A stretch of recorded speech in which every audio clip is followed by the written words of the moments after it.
आप भी काम ही करते हैं? हाँ जी काम करते हैं। पढ़ाई वगैरह नहीं करते? नहीं पहाड़ पढ़ाई जो करते थे अब नहीं है।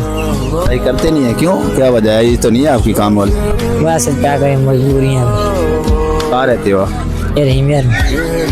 यार कहाँ से हैं आप? हाँ जी। बेकरी में काम हाँ करते जी बेकरी का। हैं? अच्छा, क्या फिर सैलरी क्या देते हैं बेकरी में? ये मतलब कि 700 रुपये दिहाड़ी है।